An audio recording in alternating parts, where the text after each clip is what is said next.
नमस्कार प्यारे साथियों, कैसे हैं आप सभी।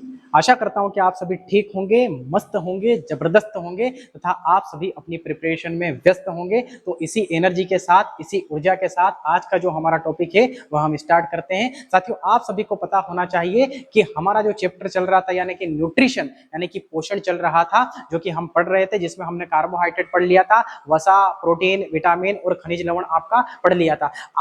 आज वो समय आ चुका है, बिल्कुल आज जो है जल पढ़ने का समय आ चुका है। क्या सर वही जल? जल ही जीवन है, बिल्कुल वही जल है। कृपया इसे बचाए रखिए। जल आपके शरीर में बहुत महत्वपूर्ण होता है।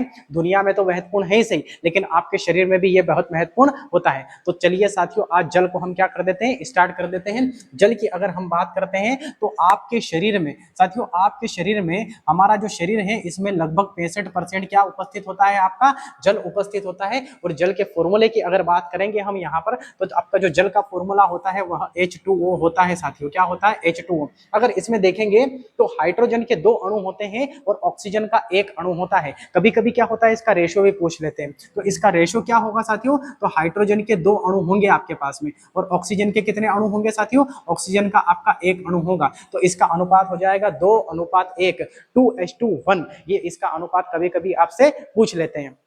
इसका महत्वपूर्ण काम क्या होता है साथियों? इसका महत्वपूर्ण जो काम होता है वह तापमान को नियंत्रित करने का होता है।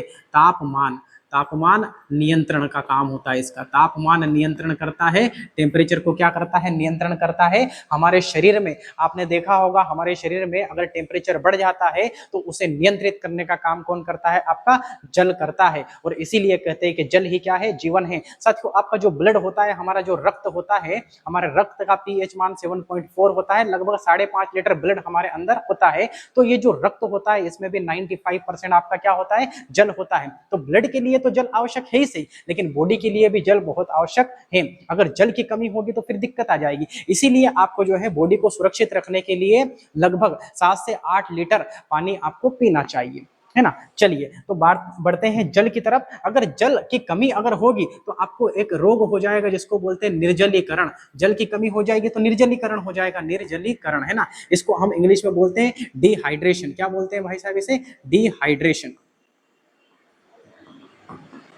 और जल की अगर कमी होगी तो बहुत समस्या आ जाएगी साथियों, है ना। अरे हमें समस्या आ जाएगी तो फिर इंसान सभी जितने भी होंगे सबको समस्या आ जाएगी भाई साहब, है ना। और बड़ा खतरनाक होता है ये, है ना। बड़े बड़े राजा मर गए हैं इससे। क्या मर गए हैं? बड़े बड़े राजा मर गए हैं, ना। अगर अगर 1% पानी की कमी होगी साथियों, अगर 1% पानी की अगर कमी हो जाएगी आपको, तो आपको प्यास लगने लग जाएगी। आप बोलोगे कि भाई साहब क्या पानी पिला दो, क्या लग रही है? प्यास लग रही है। लेकिन अगर 3% पानी की कमी हो जाएगी तो आपको डायरिया हो जाएगा साहब। क्या हो जाएगा? डायरिया। इसी को बोलते हैं अतिसार। क्या बोलते हैं?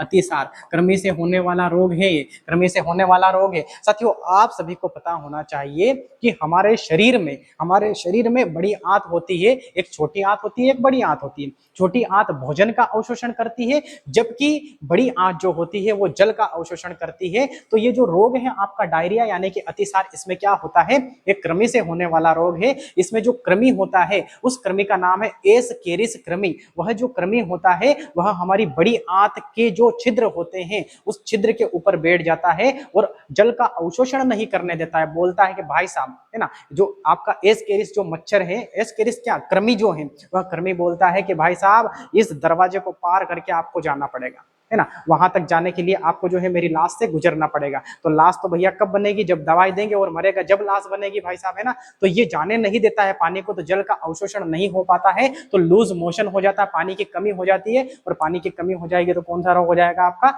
अतिसार हो जाएगा, है ना। अतिसार से अच्छे अच्छे राजा मर गए हैं आपके। अच्छे अच्छे कौन से राजा मर गए साहब, है ना। अच्छे अच्छे अकबर जैसा राजा जो है, अकबर जैसा राजा, अकबर जैसा राजा मर गया भाई साहब इससे, है ना। सिकंदर, क्या सर वही सिकंदर जो जीता? हाँ वही सिकंदर, है ना। अलेक्जेंडर थर्ड, ये राजा भी आपका जो है डायरिया से मर जाता है। तो 3% कमी होगी तो क्या हो जाएगा? डायरिया हो जाएगा। साथियों अगर 10% कमी होगी तो फिर सोचिए आप क्या होगा। 10% अगर पानी की कमी होगी तो डायरेक्ट क्या हो जाएगी भाई साहब? मृत्यु हो जाएगी। डायरेक्ट क्या हो जाएगी? मृत्यु हो जाएगी। तो आप सभी को पता होना चाहिए कि जल का क्या काम है। हमारे शरीर में टोटल 65% होता है, लेकिन ब्लड में टोटल कितना? 95% होता है, जल का काम होता है ताप को नियंत्रित करने का, और हमारे शरीर में अगर जल की कमी होती है तो निर्जलीकरण यानी कि डिहाइड्रेशन हो जाएगा। 1% पानी की कमी में प्यास लगेगी, 3% पे डायरिया हो जाएगा, और 10% पानी की कमी में क्या हो जाएगी, मृत्यु हो जाएगी, है ना। इसीलिए पानी पीना बहुत जरूरी है। जल का फॉर्मूला H2O होता है, हाइड्रोजन के 2 अणु, ऑक्सीजन का 1 अणु होता है,